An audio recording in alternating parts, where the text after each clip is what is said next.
Pai. Aqui estamos nós, precisando da Tua direção a cada dia, porque só Tu sabe o caminho e como pode nos conduzir com mão forte, com firmeza, e nos dando, Senhor, o entendimento de como devemos caminhar, prosseguir, andar com todo o cuidado, com toda a precaução, Senhor, para não errarmos de caminho. Mas, meu Senhor, que o Teu Espírito Santo nos coloque em nosso coração o desejo de Te servir cada dia mais e melhor, e dedicar-se, Senhor, cada vez mais ao trabalho do reino, porque um dia vamos estar contigo. Assim, prepara a nossa mente, o nosso coração, para receber Tua palavra nesta noite. E ao Teu servo que vai ministrar, Senhor, continua dando a ele a sabedoria do alto, a revelação profunda da Tua palavra e a facilidade para transmitir a todos nós, para que possamos compreender e entender a Tua vontade para nossas vidas. É assim que oramos e Te agradecemos por tudo, em nome do Teu Filho amado Jesus. Amém.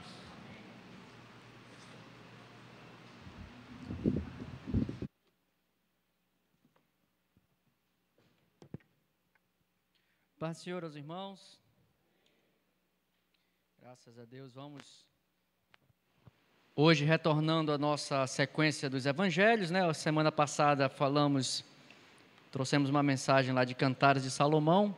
Final do culto, uma pessoa comentou: rapaz, que mulher bonita era aquela sunamita, né? Então, falamos um pouco sobre aquele relacionamento entre Salomão e a sua esposa, e também fazendo uma analogia para a igreja, né? O relacionamento da igreja para com Cristo. E agora voltamos aqui para a nossa jornada nos evangelhos, Mateus capítulo 21, dos versículos 12 ao 46, que tem os relatos nos outros evangelhos de Marcos, que está, todo esse trecho que foi lido está no Marcos capítulo 11, do versículo 12, que vai até o Marcos capítulo 12, versículo 12. E em Lucas está no capítulo 19, versículo 44, vai até o capítulo 20, versículo 18 de Lucas. E também nós estamos aqui fazendo uso de Lucas capítulo 13, versos 6 a 9, que Jesus conta uma parábola lá em Lucas, a parábola da figueira infrutífera, e nós vamos aplicar essas referências, são a base para esse nosso estudo de hoje, que eu já vim preparado de espírito, sabendo que não vou terminar hoje, porque é um texto muito longo, é uma sessão longa, mas para que a gente não perca, como a gente diz, né, o fio da meada, é preciso que a gente estude ele completo, porque todos estes eventos, quando se faz uma mensagem normal, no dia de domingo, normalmente um pregador faz a pregação ou só da parábola, ou somente da purificação do templo, né? Mas aqui, como nós estamos nos propondo, e é o objetivo das terças-feiras, é um estudo bíblico, ou seja, então nós temos que cavar um pouco mais e explorar um pouco mais os textos, até por isso nós não vamos ir muito rápido. Temos muito conteúdo para falar nessa mensagem de hoje, nesta sessão, neste trecho que nós vamos falar. Queria pedir para botar aí, eu preparei, tive um certo cuidado, não sei se vai dar para ver direito. Apaga até essa luz aqui, pastor Edmar, por favor. Eu procurei fazer, meus irmãos, até se você quiser pegar esse material, eu tive um cuidado de fazer o que eu estou chamando de a topografia da cruz.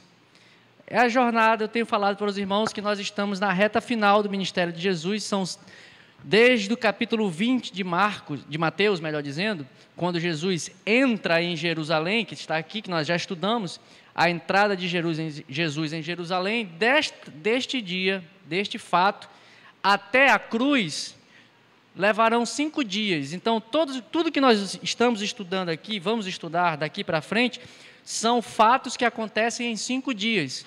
Então, eu procurei fazer de uma forma gráfica, depois eu vou pedir a minha assessoria se puder melhorar, e os meninos que são para tentar fazer uma coisa mais escura, talvez para melhorar a visualização, mas eu procurei desenvolver aqui com os irmãos, nesta figura, o que eu estou chamando a topografia até a ida de Jesus à cruz. Há uma expressão no meio judaico de dizer que todos os que vão a Jerusalém sobem até Jerusalém. Independentemente da geografia em que se encontra, há um conceito de que quando se vai a Jerusalém, seja você saindo do Monte Everest, indo para Jerusalém, que topograficamente está mais ao nível do mar, o Everest é 8.000 metros de altura. Conceitualmente, se tem esse entendimento de que quando se vai a Jerusalém, você sobe, porque há uma imagem de que existe um conceito espiritual por trás desta subida. Então, eu procurei fazer os eventos que levam Jesus à cruz como uma escalada. Se Jesus está chegando e subindo a Jerusalém, então Jesus está subindo para ir para o lugar da adoração, para a cidade que representa, inclusive, a cidade do grande rei, né? Então, eu procurei organizar os eventos até a chegada de Jesus à cruz, como se Jesus estivesse subindo. Ele chega a Jerusalém e, apesar de ser uma escalada, o monte em que Jesus é crucificado é o Gólgota, então já é um monte também. Então, é uma subida geográfica e física, mas também é uma subida espiritual. Jesus está se oferecendo na figura, como nós falamos, quando falamos na entrada de Jerusalém, Jesus está chegando aqui na figura e prefigurando a Isaac, que foi oferecido por Abraão lá no monte Moriá, como obedecendo uma ordem de Deus. Então, aqui eu procurei colocar em ordem todas as sequências. E a partir de hoje, não sei se os irmãos vão conseguir visualizar, então o primeiro nível deste monte que Jesus está subindo já foi tratado quando nós falamos da entrada de Jesus em Jerusalém. E a partir de agora, e a entrada em Jerusalém são 5 dias para a crucificação. E aqui os próximos 4 dias, se você olhar lá no cantinho, são, depois que Jesus chega, no dia seguinte, 4 dias são esses eventos que vão acontecer a partir de hoje, que nós estamos tratando, que é quando Jesus começa a entrar no templo e sai revirando tudo, os cambistas. Deste evento para até a cruz, faltam 4 dias para Jesus ser crucificado. Então eu procurei organizar, para que os irmãos tenham uma visualização gráfica de como é que os eventos se deram, e para facilitar e organizar um pouco a nossa compreensão. E esses 4 dias, que vai desde este momento em que Jesus entra no templo e revira a mesa dos cambistas, até o capítulo que se dá aqui no capítulo 21 de Mateus, versículo 12, que é o que nós lemos hoje, até o capítulo 23 de Mateus, quando Jesus profere uma série de juízos contra os fariseus. Capítulo 23, se você ler lá com mais detalhes, você vai ver Jesus repete uma sentença constante. Ai de vós, fariseus hipócritas, e aí porque vocês são sepulcros caiados. Ai de vós, fariseus hipócritas, porque vocês dão a oferta da hortaliça, mas repreendem quando alguém quer devolver uma oferta. O capítulo 23 vai ter uma série de repreensões. Até esse último dia, até esse capítulo 23, ai de vós, escribas e fariseus hipócritas, é o que Jesus reiteradamente condena, que é aqui o juízo dos hipócritas. Durante esses 4 dias, o ambiente em que Jesus está fazendo essas coisas, tendo esses embates, é o ambiente do templo. Então, Jesus está no templo fazendo todas essas coisas, confrontando, como nós falamos logo no início, é o momento em que Jesus vai confrontar as autoridades religiosas, os líderes religiosos, a nata da elite sacerdotal de Israel.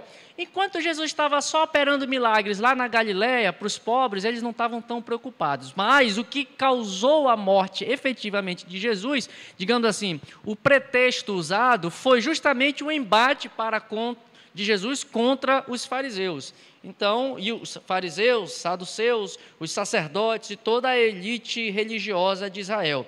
Então, para encerrarmos essa introdução, isso aqui nós vamos explorar e vamos ver bastante esta imagem, esta figura, porque os eventos vão se desenrolar aqui. Este dia de hoje que nós vamos estudar é quando Jesus retira dos saduceus, dos fariseus, do Sinédrio, é um confronto, capítulo 21, versículo 12, até onde foi lido. Jesus vai estar com este primeiro embate, este primeiro confronto, ele vai estar retirando a autoridade dos líderes religiosos e vai estar transferindo esta autoridade para um outro grupo de pessoas que nós vamos compreender ao longo da mensagem. Então, hoje nós vamos subir o segundo degrau rumo ao Gólgota, na topografia do sacrifício, o que eu chamei aqui o caminho do Cordeiro, a topografia do sacrifício até o Gólgota. Então, nós vamos navegar hoje, estamos no segundo nível, e nós vamos compreender, meus irmãos, o que Jesus, neste estudo de hoje, qual era o propósito de Jesus. Capítulo dos versículos 12 até o versículo 17 de Mateus 21, nos relata o momento em que Jesus, ele entra no templo. Precisamos só voltar um pouquinho, lembrando, Jesus, no dia anterior, no quinto dia, no dia anterior a este fato, Jesus entra na cidade montado sobre um jumentinho e ele é aclamado: Hosana ao filho de Davi, bendito é o que vem em nome do Senhor. Então ele é a entrada. No dia seguinte a este evento, ou seja, portanto, 4 dias faltando para o dia da Páscoa, é que Jesus então entra no templo e faz o que a maioria das Bíblias colocam aí como subtítulo: a purificação do templo.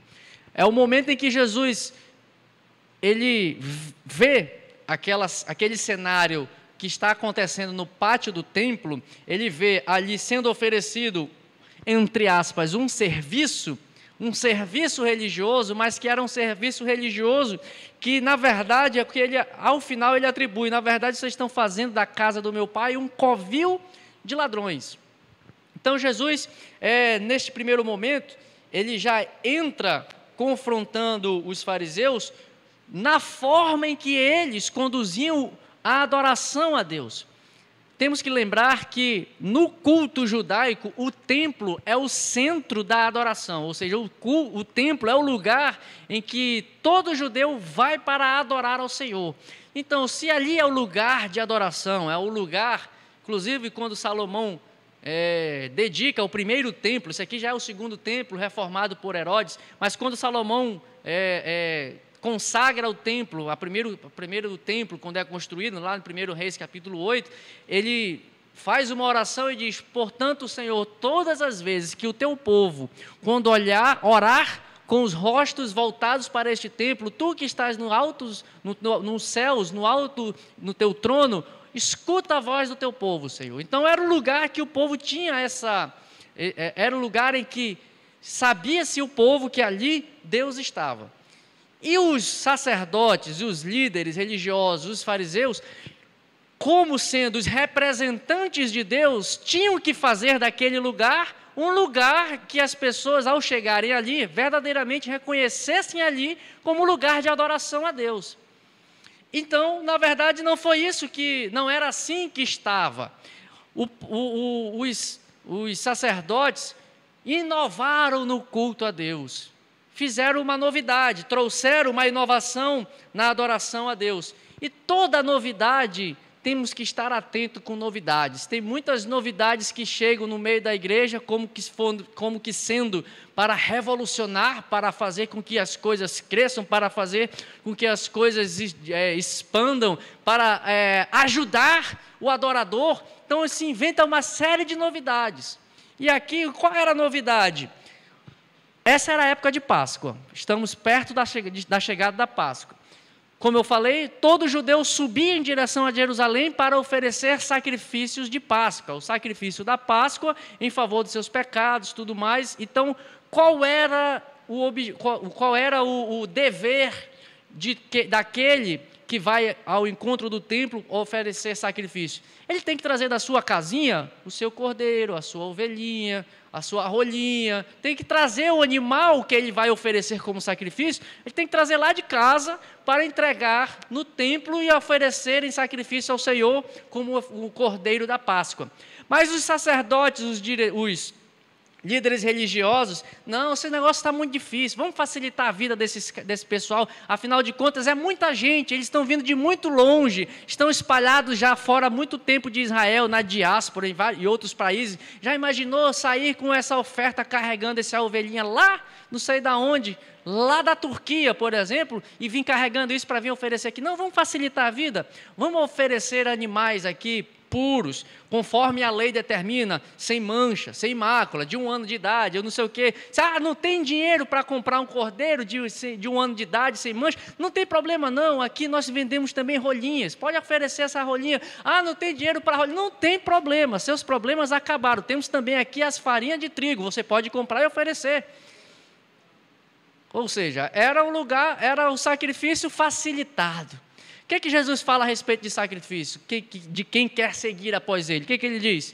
Quem quiser seguir após mim, o que tem que fazer? Negue-se a si mesmo e o que mais? Tome a sua cruz. Meus irmãos, servir a Deus tem um preço.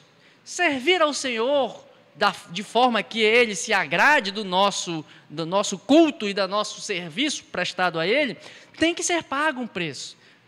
Com essa oferta, com este serviço instantâneo de sacrifício que estava sendo dado dentro do templo, estava se tirando do coração daquele adorador, estava tirando dele o propósito de por que ele estava indo ali ao templo oferecer sacrifício. Porque já não custava mais. Davi, quando deu uma oferta para preparar o caminho para que Salomão construísse o templo, ele diz assim, ele conclama todo o povo para levantar uma oferta dedicada para ser destinada à construção do templo. Davi, eu não darei nada ao Senhor do que não me custe.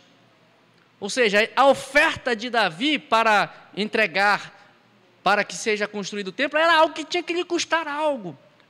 Tinha que ter algum sacrifício. Então, era isso que, em resumo, a adoração estava facilitada. Não, pode adorar tranquilo aí. Pode adorar aí no sofá da sua casa. Pode adorar tranquilo. Não precisa sacrificar a tua alma. Não precisa ter esforço nenhum. A salvação é de grátis, é gratuita, é pela graça. Mas se esquecem, aqui estavam esquecidos, a vida estava facilitada na adoração a Deus, e se esquecem que sacrifício, o próprio nome já diz, é sacrifício. Precisamos entender que hoje nós precisamos também oferecer um sacrifício a Deus, mas é claro que é um sacrifício não para a remissão dos nossos pecados, porque já sabemos, já entendemos e já cremos que quando Jesus chegou lá no topo do monte, Ele já morreu, já ofereceu este sacrifício em redenção, em pagamento da nossa dívida. Mas o sacrifício hoje nosso é de lutar contra a nossa própria natureza, contra o nosso comodismo. É neste sentido que nós precisamos entender, aplicando para os dias de hoje, esta revolta de Jesus. Jesus estava vendo que a casa do Senhor estava transformada num covil de ladrões. A adoração a Deus foi desvirtuada. Os sacerdotes e os líderes conseguiram tirar do coração do ofertante o propósito para o qual eles estavam ali. Por que você está aqui? Você já esqueceu o propósito para o qual você está aqui? Obreiro do Senhor. Por que você tem que vir às terças-feiras? Você se lembra do propósito de estar aqui? Ou seja, a facilidade tira do coração do adorador e do crente o sentido pelo qual ele adora o Senhor.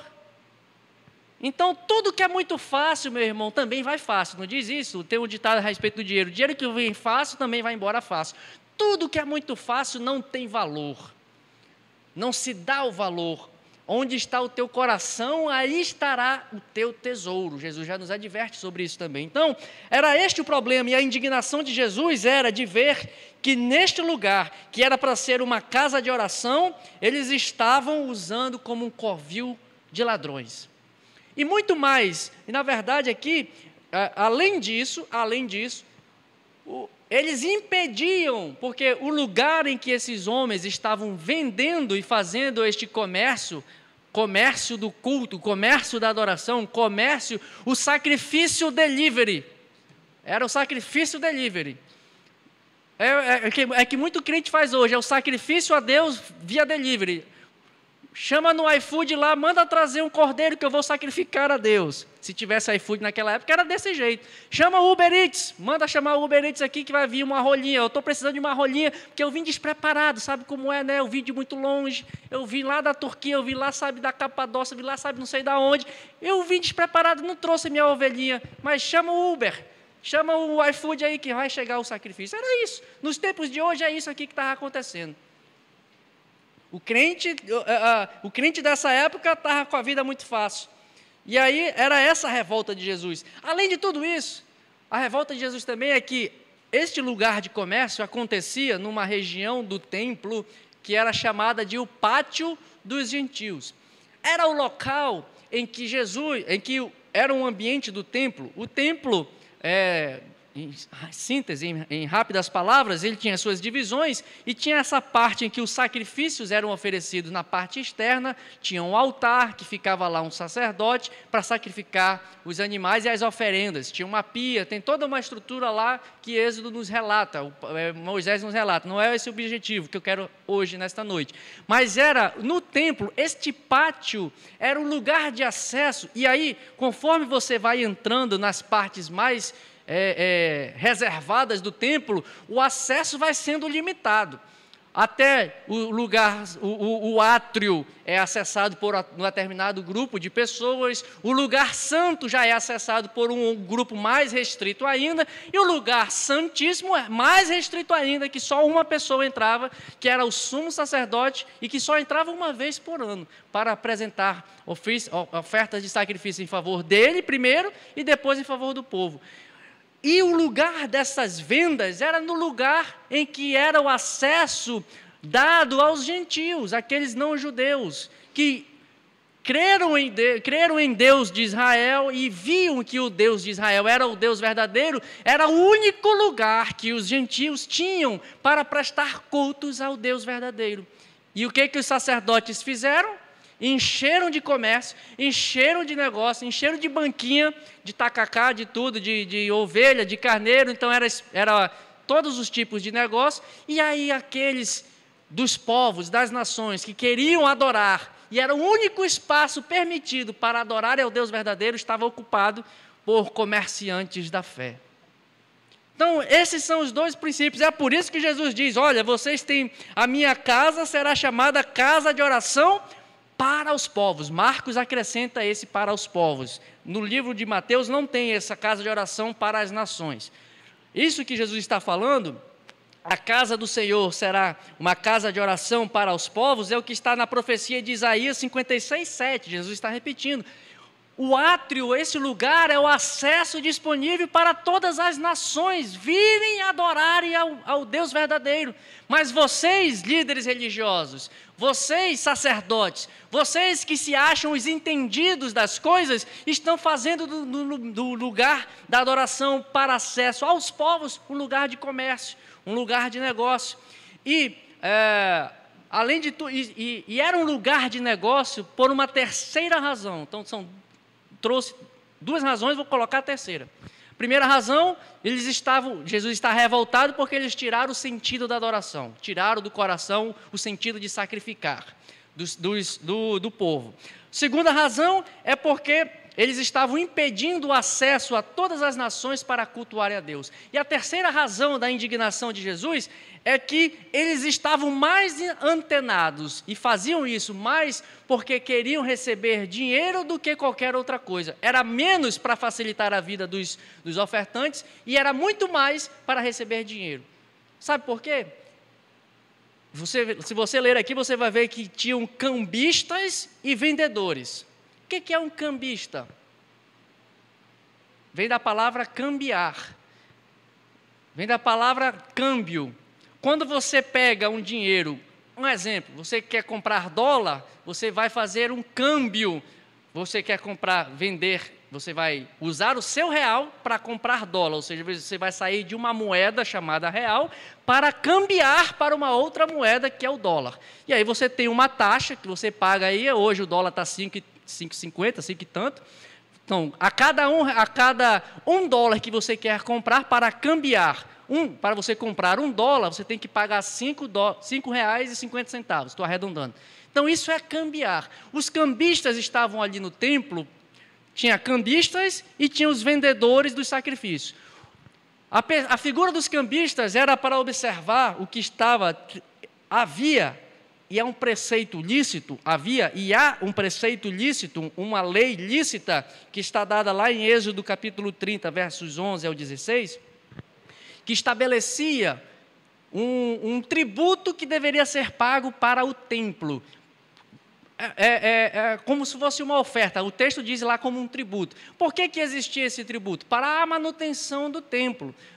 Deus estabeleceu isso porque sabe, apesar de serem sacerdotes, pessoas que estão ali para adorar ao Senhor, mas a gente não compra nada pelos nossos belos olhos azuis, né? Não sei nem se você tem olho azul, eu não tenho. Ninguém me dá nada de graça, a não ser que seja tocado pelo Espírito Santo e você venha e me traga aquele tucunarezão, aí eu vou aceitar, vou te abençoar, mas normalmente ninguém faz isso. Normalmente ninguém nos dá nada de graça. Então, o princípio deste imposto do templo, deste tributo, era para que os sacerdotes arrecadassem esse recurso para a manutenção de todas as necessidades. O templo, meus irmãos, era 24 horas. Lembra daquela passagem de Levítico? E o fogo arderá continuamente no altar e não se apagará. Eram turnos diurnos, 24 horas. Diurno nada, era 24 horas, era 100%. Aí vinha o primeiro turno dos primeiros sacerdotes, aí ficava lá e oferecia sacrifício, não parava. Isso gera custo. Então, a figura desses cambistas era como o Império Romano estava dominando todo aquele lugar, toda aquela região. A moeda utilizada pelo Império Romano tinha na sua moeda, existiam emblemas pagãos, existiam símbolos pagãos. Portanto, eles entendiam como é que eu vou pegar uma moeda que tem imagens de ídolos e vou aceitar isso como pagamento aqui no templo.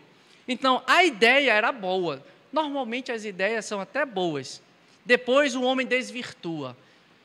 Porque eles entendiam, e a lei do Senhor diz isso, não farás imagem de escultura, não farás nada para ti. E como é que o sacerdote vai receber uma moeda que tem uma imagem da deusa Hera, sei lá, Poseidon, vem na imagem, ele vai receber isso daí como oferta? Você vai receber uma oferta do que você sabe que é de um traficante que está vendendo droga? É a oferta marcada com... É a mesma lógica, é a oferta marcada com o paganismo. Ou seja, então era esse o sentido de existir os cambistas. Mas eles estavam de olho, era em preservar a lei?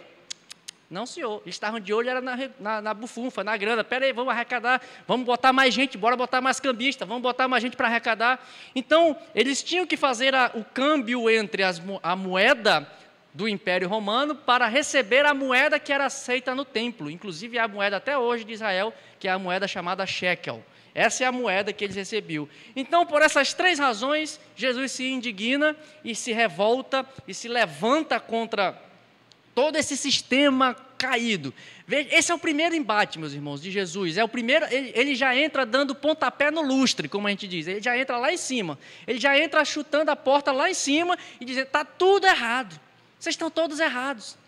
Vocês estão totalmente desligados de Deus, vocês estão totalmente fora. Vocês têm, e aí nós vamos entender o que ele fala a respeito da figueira e as duas parábolas que ele conta. Vocês têm uma aparência de santidade, olha só que sacerdote bonito, olha só como é o propósito de fazer o câmbio é muito legal, mas só que eles estavam com o coração desvirtuado. Era um culto atrapalhado. Então Jesus entra indignado, e o relato de João, acabei não botando nas referências no texto, mas João relata isso com mais detalhes, o capítulo 2 de Evangelho de João, versículos 13 a 16. João diz que quando Jesus faz esse movimento de expulsar todos esses cambistas, os vendedores, ele sai com um chicote, batendo o chicote de Jeová. Ele puxa o chicote de Jeová e sai batendo em todo mundo, sai daqui, seus bando de ladrões, vocês estão fazendo da casa do meu pai, que era para ser uma casa de oração, é uma casa de covil de ladrões. Ele sai espalhando tudo, e aí, no relato de João, ele diz, então nos lembramos de que o zelo pela casa do Senhor se acenderá nele. Ah, meu irmão, quanto falta em nós ter esse zelo pelas coisas do Senhor. Como falta em nós crentes, como falta em nós obreiros o zelo por fazer as coisas certas. Como falta em nós, às vezes, a repulsa de ver a coisa errada sendo feita e a gente fica calado. Como falta essa indignação santa. Aí sim, indignação santa. Irai-vos, mas não pequeis. Jesus estava irado, mas não estava pecando. A gente se ira com coisa besta. Pisou no meu calo, eu fico com raiva de ti. Corta aqui que não quero mais amizade tua, não. Mas se você vir alguém fazendo uma coisa errada, ninguém se levanta com uma indignação santa. Ei, isso está errado. Meus irmãos, essa advertência que Jesus está dando não é mais para o povo. É diferente. Com o povo se trata de uma forma. Com o povo Jesus foi manso. Com o povo Jesus, vai, não peques mais, meu filho. Com o povo Jesus foi meigo. Ah, está todo mundo te acusando? Não tem mais ninguém aqui para te acusar? Então vai, não peques mais, adúltera. Com o povo ele é gentil. Com o povo ele é suave. Agora com os obreiros ele é duro. Com aqueles que são responsáveis por presidir sobre a igreja de Deus, ele é duro. Ele adverte com veemência. Ele adverte e chama a atenção à responsabilidade. Vocês não estão fazendo um favor aqui não, vocês foram ordenados por estarem aí. É isso que Jesus está falando. Vocês não estão fazendo favor para Deus. Deus separou vocês, levitas e sacerdotes, para fazerem um ofício de adoração a Deus. Vocês não estão fazendo um favor para mim. Eu estipulei isso para vocês. Em resumo, é isso que Jesus está dizendo. A atitude dele, ele não está dizendo isso, mas a atitude dele está falando.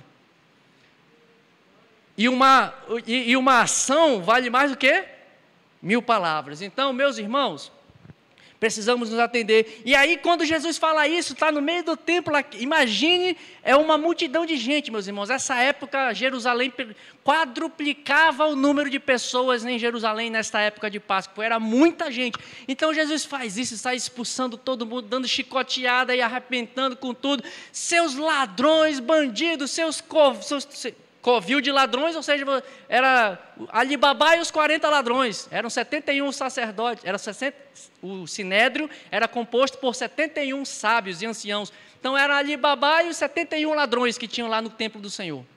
Ele entra arrebentando, e aí uma criancinha, meu irmão, por isso que Jesus diz, olha, se vocês não se fizerem como uma criancinha, difícil, você não vai entrar no reino. Ele não dá outra alternativa, tem que ser como criança, senão vocês não entram no reino.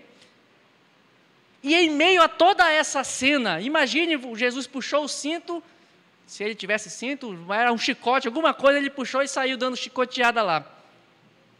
As crianças, Hosana ao filho de Davi, as crianças. E os sacerdotes estão como lá? Buscando forma de matá-lo. Você vai ver no texto que eles dizem isso.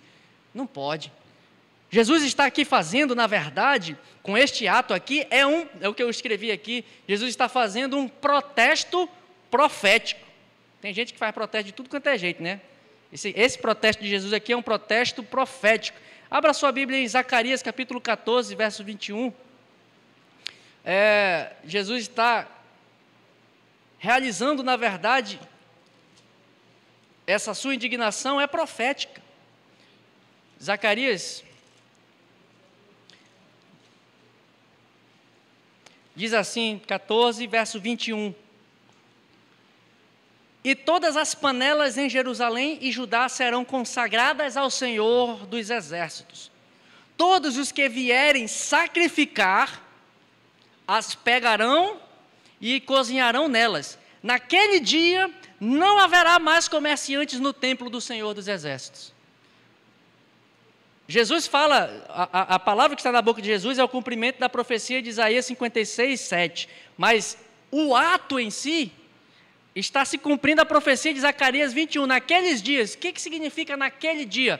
No dia da manifestação do Messias.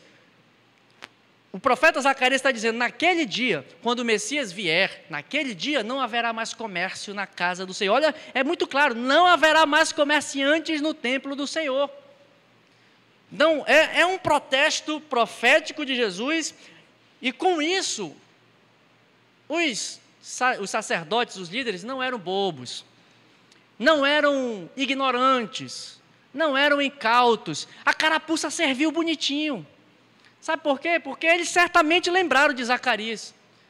Certamente eles lembraram e entenderam que o que Jesus estava falando era a recitação de Isaías 56:7 e também é a junção de duas profecias, porque ele diz assim: a minha casa será chamada casa de oração para os povos, isso é Isaías 56:7.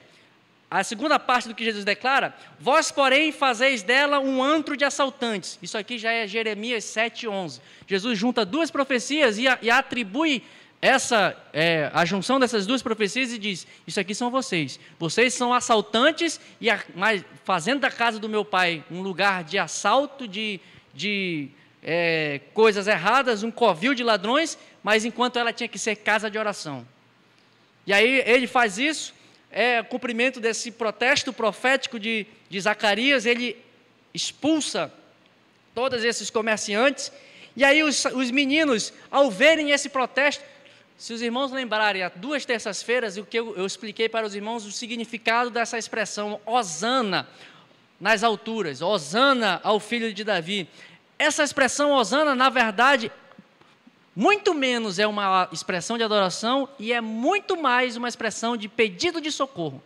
Quando eles gritavam, Jesus entrava em Jerusalém e o povo gritava, Hosana ao filho de Davi, eles estavam pedindo, ô filho de Davi, nos socorre, por favor. Hosana é isso, socorre-me, por favor, me salve. Hosana significa isso, por favor, é um grito por socorro. Quando os meninos, as crianças, veem Jesus espalhando para tudo quanto é lugar, inclusive no relato de João diz que Jesus bateu nas moedas dos cambistas e as moedas foram espalhadas por todo o pátio.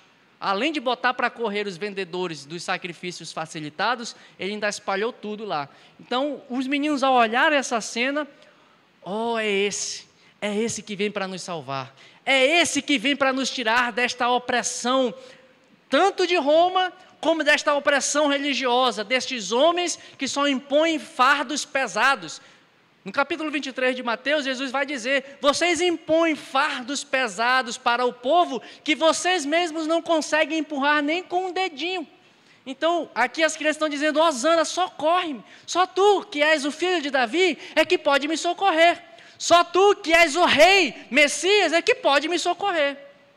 Ah, meu irmão, quantas pessoas não estão buscando nas portas das igrejas? Tem quantas pessoas buscando achar em nossas vidas uma referência e um pedido de socorro, pelo amor de Deus. Me mostra esse Jesus que muda a vida, porque a minha não tem mudado nada. Quantas pessoas não estão pedindo e clamando, Senhor, transforma a minha vida. Mas quantos de nós estamos sendo verdadeiramente adoradores ou estamos sendo hipócritas e falsos religiosos? Jesus não nos chamou para uma religiosidade, Jesus nos chamou para um relacionamento com Ele. Jesus não me chamou para ser um pastor, Jesus me chamou para ser um discípulo dEle e para ganhar outras pessoas. O título de pastor é só um quebra-galho. Jesus não te chamou para ser um obreiro, não. Para ter o título, deixa eu corrigir a frase. Jesus não te chamou para te dar um título de pastor, de diácono, de não sei o quê, de acho, alguma coisa aí. Jesus te chamou para salvar vidas. Jesus está chamando a nós, porque existem pessoas que estão aí gritando, Hosana, cadê esse filho de Davi que eu não vejo em vocês? Jesus falando lá em João, se não me falha a memória, capítulo 17 ou capítulo 15 do Evangelho de João, quando Jesus diz, o mundo saberão que vocês são meus discípulos quando vocês se amarem. Aí o mundo está gritando, Hosana, filho de Davi, mas só vê os irmãos um brigando com o outro. Vai ser você que vai me apresentar esse Jesus que salva? Vai ser você que vai ser o verdadeiro adorador, como Jesus falou para a samaritana, que adora o Pai em espírito e em verdade. Os sacerdotes, fariseus, saduceus, os líderes religiosos, adoravam a Deus em espírito e em hipocrisia. Verdade não tinha deles. Capítulo 23, nós vamos explorar mais adiante. Jesus é bem enfático nessa questão da hipocrisia. Então, quando as crianças falam, Hosana, é Ele que vai me salvar dessa opressão, é nele que eu tenho a esperança de transformação, é este Jesus, é este aí é o meu Messias, é este que vai me libertar. Quando as crianças falam isso, os líderes dizem aqui no capítulo 16, versículo 16, tu estás ouvindo o que eles estão dizendo? Eles perguntam assim, essa pergunta é tipo assim, ei, Jesus, tu está entendendo o que está acontecendo aqui? Porque nós estamos entendendo. É mais ou menos isso. Tu está entendendo o que eles estão falando de ti aqui? Tu estás entendendo, o tal de Jesus, que eles estão pedindo libertação da opressão nossa, religiosa, que nós temos imposto sobre Israel? Tu estás entendendo isso, Jesus? É isso que está por trás dessa pergunta. Tu estás ouvindo o que eles estão dizendo? Tu compreendes que eles estão te chamando de Messias? E nesta pergunta está inserida uma convicção dos fariseus e dos líderes. Eles sabiam que Jesus era o Messias. Porque quando eles dizem isso, nós entendemos, mas tu está entendendo? Eles só querem ter uma confirmação. É uma pergunta retórica, que você faz a pergunta, mas você já sabe a resposta. Jesus diz então, estou entendendo. Aqui é o lugar de adoração. Tudo que vocês estão fazendo aqui é muita coisa, menos adoração. É por isso que hoje aqui, ele fala, é por isso que Deus fala em sua palavra, da boca dos pequeninos ouviste o perfeito louvor. Vocês não lembram disso não, ô saduceus ou fariseus? Porque a adoração que vocês estão dando é uma adoração errada, mas da boca dos pequeninos Deus suscita o perfeito louvor. O que é que Jesus está dizendo? Eu sou o Messias. Ele não diz claramente, mas ele pontua e dá a sentença: a adoração de vocês está errada. Várias profecias: vocês me buscam, mas o coração de vocês está longe. Isaías, não lembro o capítulo agora, mas Isaías fala: eu estou enojado das vossas festas, das festas de lua nova, porque vocês fazem um sacrifício, mas o coração de vocês está, sabe lá onde. Por isso que a palavra de Deus diz: o coração contrito e o coração quebrantado é esse que o Senhor não despreza. É esse que o Senhor busca. Meu irmão, vamos quebrar a nossa arrogância, vamos enxergar a nossa vida, vamos ver como nós estamos fazendo a nossa adoração ao Senhor. Precisamos então, meus irmãos, entender, este é o cartão de visita de Jesus. Primeiro dia que ele entra para confrontar e abalar o sistema religioso de Israel, ele já entra dando pontapé no lustre. Está aqui o cartão de visita. Cheguei, sou, como eu usei aqui, como é que eu falei a expressão? Estou fazendo o meu protesto profético, cheguei, sou o Messias, muito prazer. Então, Jesus já chegou sem papas na língua, já deixando a sua determinação e já deixando muito claro quem ele era, e já compreendemos que os líderes também sabiam quem ele era. Não só o povo reconheceu, eles reconheceram, mas não dão um braço a torcer. Meu irmão, aqui uma advertência para nós que somos obreiros do Senhor. Às vezes a gente é muito arrogante. Às vezes a gente acha, obreiro, estou falando para obreiro agora aqui. Às vezes é porque eu sou pastor, porque eu sou diácono, porque eu sou presbítero, porque eu sou evangelista, missionária. Não, eu não preciso ser exortado por ninguém não, eu já sei de muito, sei muita coisa. Você está de frente com a verdade.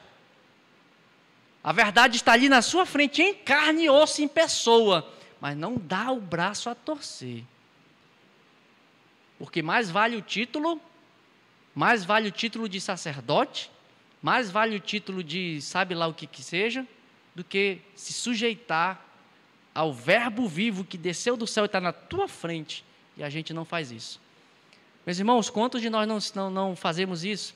Quantos de nós não nos envolvemos com os nossos desejos, com as nossas próprias convicções, com as nossas opiniões, e a gente não se abre para o que Deus quer fazer? A gente fica como um caracol dentro do casco e não se abre. Deus quer fazer coisas, a gente não abre o espaço para Deus agir. Deus entra, Jesus entra sacudindo tudo, metendo o pé na porta e não abre. Pelo amor do Espírito Santo, o que Deus precisa fazer para nos mudar, meus irmãos? O que Deus precisa fazer para avivar a nossa vida? Ou melhor, Deus não, o que eu preciso fazer? A resposta está mais na frente. Uma das parábolas, já estou adiantando o entendimento, mas Jesus diz: olha, nem com tudo isso vocês não se arrependem. É o que está na parábola dos 2 filhos. O primeiro filho que Deus deu uma ordem para fazer uma coisa, no primeiro momento ele diz: eu não faço, mas depois ele se arrependeu, reconsiderou e fez. O caminho é esse, arrependimento. Quando a verdade vem à nossa frente, arrependei-vos. Arrependa-se. A gente erra muito. E quando você errar, quando eu errar, E se Deus, pela sua misericórdia, Ele assim o fará, Ele vai nos confrontar. Quando Ele te confrontar, não fique como um caracol fechado dentro de um casulo, de uma casca, e não se abra para a novidade de vida de Deus tem para nós, meu irmão. Pelo amor de Deus, que o Senhor nos ajude a entender o mover de Deus nas nossas vidas. Que o Senhor, podem esses ossos reviverem? Ezequiel 37, não sei, Senhor, Tu sabes. E o Senhor, o profeta começa a falar, e começa osso bater com osso, e começa a vir nervos se juntando, aí vem não sei da onde. Não sei, Senhor, Tu podes. Você está entendendo o que Deus está fazendo? Pode um osso seco reviver? Senhor, Tu podes tudo, até quebrar o casco do meu coração que te impede de mover na minha vida. Mas ouça os profetas do Senhor. Jesus estava aqui, chicoteando, lambando com amor para o povo, mas para os obreiros era chicote duro e brabo e grosso. Não tinha misericórdia, não. Olha só as expressões: covil de ladrões. A gente estava chamando de bandido. Era uma organização criminosa, formada pelos sacerdotes. Meus irmãos, que o Senhor nos advirta, que o Seu Espírito enche a nossa vida para que a gente não fique endurecido. E esse é o contexto, esse é o cartão de visita. Jesus entra batendo contra o sistema religioso. E a partir de agora, nós vamos parar aqui na figueira. Vou falar sobre a figueira, nós vamos seguir versículo 23, próxima terça-feira. Aí Jesus faz tudo isso, os sacerdotes ficam incomodados, Jesus vai embora, sai do templo, isso aqui é no templo, ele sai do templo e volta para Betânia. No relato de Marcos, a cronologia está um pouco diferente. No relato de Marcos está da seguinte maneira: Jesus primeiro sai de Betânia, ele primeiro amaldiçoa a figueira por não ter fruto, depois ele entra no templo e expulsa os cambistas. Aí ele volta para Betânia, e aí no dia seguinte, os discípulos passando, veem a figueira seca. No relato de Mateus, essa ordem é um pouco diferente. No relato de Mateus, Jesus, como nós estudamos aqui, Jesus entra primeiro no templo, faz todo esse escarcéu no meio do pátio dos gentios, expulsa todo mundo, ele volta para Betânia, e aí quando ele está voltando, isso é no quarto dia, no terceiro dia, quando ele está voltando de novo para o templo, aí ele olha a figueira, tem fome, amaldiçoa a figueira por não ter frutos, e segundo o relato de Mateus, naquele exato momento a figueira se secou. No relato de Marcos, Jesus amaldiçoa num dia, e no outro dia a figueira está seca. Não quero entrar nesse mérito de o que acontece, por que um fala de um jeito, o outro fala do outro. Eu quero só que os irmãos compreendam o importante para compreendermos o ensino de Jesus aqui, é o contexto. Esta figueira, que é amaldiçoada por Jesus, ela está neste contexto em que Jesus está se confrontando com a autoridade dos líderes religiosos. E a figueira tem todo um simbolismo dentro do judaísmo e nessa época de Jesus, sobretudo, existe uma compreensão diferente. Os judeus têm uma compreensão dos significados da figueira. O que significa uma figueira? O que significa os figos da figueira? E o que representa esta maldição de Jesus para esta figueira que não está dando fruto, ele manda secar. O contexto de todo esse capítulo que nós lemos, o contexto é, Jesus, tenha isso em mente, Jesus está confrontando autoridades religiosas. Portanto, tudo que está acontecendo aqui no capítulo 21, Jesus está dando um ensino e está mostrando o que ele entende, o que ele vai fazer em relação à autoridade dos líderes religiosos que estão no templo. Então, esse é o contexto, é o panorama de tudo que está acontecendo. Dentro desse contexto de confronto à autoridade dos religiosos, é que Jesus conta a parábola dos 2 filhos e Jesus conta a parábola dos maus lavradores. Essas 2 parábolas, elas são contadas, elas tendo em vista um pano de fundo dessas 2 parábolas, está o episódio da figueira ressecada. Então, tudo gira em torno de autoridade perdida pelos líderes de Israel. E este episódio da figueira, quando Jesus chega perante esta figueira, diz a relato aqui que Jesus teve fome, olhou para a figueira, estamos seguindo pelo relato de Mateus 21, verso 18. Ele olhou para aquela figueira, viu que ela não tinha fruto, estava muito cheio de folhas, estava frondosa, mas quando ele chegou para comer, não tinha frutos. E aí, ao ver que ela não tinha frutos, ele amaldiçoou aquela figueira e não dá fruto também, então tu vai ressecar, nunca mais tu vai dar fruto, vai morrer. Então, esse é o fato. Precisamos, então, dentro desse contexto de autoridade que Jesus está confrontando, precisamos entender qual é o simbolismo desta figueira, por que Jesus faz isso. Seria muito indigno se Jesus amaldiçoasse esta figueira só porque teve fome e não tinha fruto. Ainda mais ele sendo o Messias, isso não seria algo digno de um Messias. Está com fome, não tem fruto, ele amaldiçoa. O relato de Marcos traz uma circunstância muito importante. Ele amaldiçoou e Marcos diz, não era tempo de figos. Então, se você analisar somente essas questões e tirar uma conclusão, poxa, Jesus foi muito egoísta, não era nem tempo de figo, por que ele ressecou essa figueira? Se não era tempo de figo? Era tempo de figo sim, nós vamos entender por que era tempo de figo. Meus irmãos, a figueira é uma árvore, cadê a minha assessorista, já até foi embora, ia pedir para... Osani, dá um clique aí vê se aparece para o próximo slide aí. Aí no lado aí, acho que está no outro arquivo. Enfim, deixa ela voltar, eu vou pedir para mostrar. Tem uma foto, uma imagem de uma figueira que eu trouxe aqui para os irmãos. A figueira é uma planta, ela existe as estações em que ela produz. A figueira, lá em Israel, existe o que se chama a safra da figueira, que se dá a safra temporã, e existe a safra serôdia da figueira. A safra temporã, que é quando os figos começam a estar maduros, ele dá em Israel por volta do mês de junho, mês de julho. É o que dá, acho que está aí um arquivo aí, as figueiras que tem aí. Ele começa a produzir no mês de junho e julho essa safra temporã. São os primeiros frutos maduros da figueira. São os frutos que já são mais ou menos, vai mostrar a foto aí? Está no HD, está separado lá no slide, está no HD que eu salvei lá. Então, existem os figos temporãos, que se dá no período de junho e julho. E no mês de agosto é a safra principal, é quando a figueira está carregada. É a safra chamada dos figos serôdios.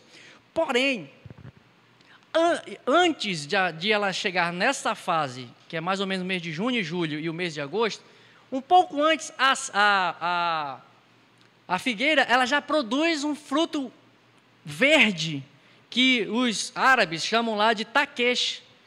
É um primeiro fruto.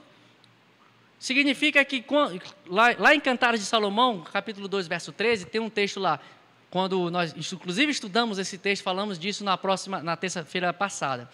Quando a primavera está chegando, quando a primavera está vindo, a figueira começa a florir e os primeiros figos verdes começam a surgir. Esses figos verdes, que é chamado de taqueche, começam a surgir por volta do mês de abril, ou seja, antes da safra principal do figo. Antes da safra principal do figo. Ele começa a surgir. E esse fruto verde, esse figo verde, já é apto para comer. Já dá para comer. Não é o figo maduro, docinho. Não sei se alguém já comeu figo aqui na vida, que tem o figo em compota que vem, né, também. O fruto é bem doce, mas esse figo desse primeiro período, quando as folhas estão vindo, quando começa a folhagem a surgir, começa a surgir esses primeiros figos.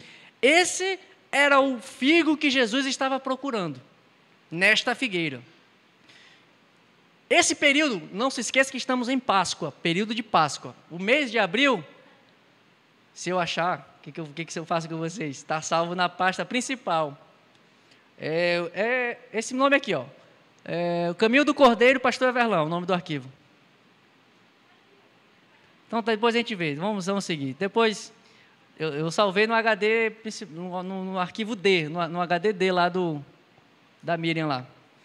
Quando esse figo verde começa a surgir, ele já dá para comer. E ele começa a surgir no período de abril. maio, março, abril, que é o período da Páscoa. É o período que Jesus estava aqui. Então, nesta época, não era, quando Marcos diz, não era tempo de figo, ele está dizendo, não era o tempo do figo temporão, e não era o tempo do figo serôdio, não era o tempo da safra grossa, mas já era tempo de ter figo, porque abril, março e abril, já era tempo de ter esses figuinhos verdes, que é o chamado taqueche, já dá para comer. Então, na verdade, entendendo essa dinâmica da figueira, nós vamos compreender o que Jesus está querendo dizer. Se a figueira só tinha folha, nesta época que Jesus está passando, se ela tivesse só folhagem, não tivesse esse primeiro fruto verde, se não tivesse isso, então significaria que aquela figueira ia passar o ano inteiro sem produzir fruto nenhum. O sinal de que a figueira vai dar fruto é quando em março e abril ela começa a produzir esses primeiros figos verdes, os taqueche. Se ela não tiver isso, significa que vai ser um ano sem safra. Por isso que lá na parábola que Jesus conta em Lucas capítulo 13, versos 6 a 9, Jesus faz a parábola da figueira que não frutifica. Ele diz que o agricultor ali daquela parábola está cultivando a figueira por 3 anos. E ela não dá fruto nenhum. Aí o agricultor vai lá e diz, corta essa figueira aí porque ela está ocupando inutilmente a terra, porque ela não produz fruto. Aí o servo dele lá, não, calma aí, vamos dar uma adubada aqui, vamos ver se de repente ela produz fruto. No próximo ano, se ela não frutificar, ou seja, seria o 4º ano, se ela não frutificar, aí tu manda cortar. Então, 3 anos sem produzir fruto. O que Jesus está querendo dizer? Isso é a botânica da figueira, os irmãos entenderem, era isso que significava. Então, precisamos entender, já que era isso, já que já compreendemos que era tempo de ter pelo menos os figos verdes prontos para comer, o que Jesus está querendo ensinar então? O que Jesus está querendo ensinar ao ressecar esta figueira? Nós vamos só dar a introdução, porque não vai dar tempo, no próximo texto a gente vai falar mais sobre a figueira, com mais detalhe daqui para diante. Os irmãos veem que está bastante denso esse conteúdo aqui, não vamos ter tempo, quem sabe as meninas acham a figueira na próxima terça-feira. Eu apresento para os irmãos aqui, para vocês terem a ideia de como é que é esse fruto verde, esse fruto maduro, tá? Aí a gente apresenta isso daí. Mas eu quero só fazer essa explicação inicial, e eu acho que eu vou parar por aqui, porque não adianta entrar mais adiante, senão vai quebrar a ideia principal, mas você guarda como é que se dá o cultivo da figueira. Essa informação é importante, e na próxima terça nós vamos explorar. Lembre-se dessas coisas gerais que eu coloquei. O cenário Jesus acaba de sair do templo para confrontar a autoridade, guarde isso, Jesus está confrontando a autoridade dos líderes religiosos. Ele amaldiçoa a figueira, porque não dá fruto, sendo que já era tempo de dar pelo menos os primeiros frutos, mesmo não sendo a safra boa, a safra principal de figos, mas já era para estar, nessa época de abril, na época de Páscoa, já era para estar apresentando alguma coisa. Mas o que ela tem? Só tem folha. O que são os fariseus, os saduceus e os religiosos? Só tem folha. Só tem aparência de boa figueira. Só tem aparência frondosa. O templo... Inclusive, eu pesquisando, vi um ditado que existia naquele meio, naquela época, que falava assim: quem não viu o templo de Herodes não conhece o que é uma construção bela. Isso era um adágio que existia nessa época. Quem não viu o templo de Herodes nunca viu o que é uma construção bela. Então, este é o cenário. A figueira frondosa, o templo belíssimo, os sacerdotes vestidos belamente, mas cadê o fruto? Cadê o figo, que é o que importa para comer? Cenas para os próximos capítulos. Então nós vamos explorar e vamos, na próxima terça-feira, nós vamos entender o que significa este figo, o que significa a figueira.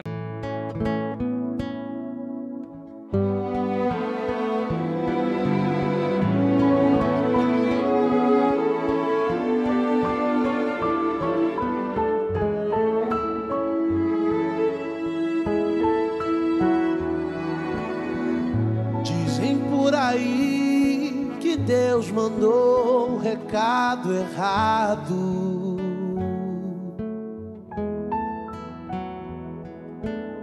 E que por dinheiro faz do herdeiro um escravo.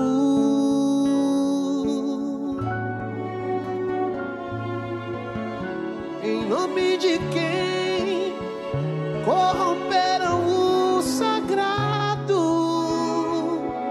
eu não sei. Minha fé me diz, só pode ser o Deus errado. E o que fizeram de você um curandeiro, um mercenário? E o que eles dizem que tu és?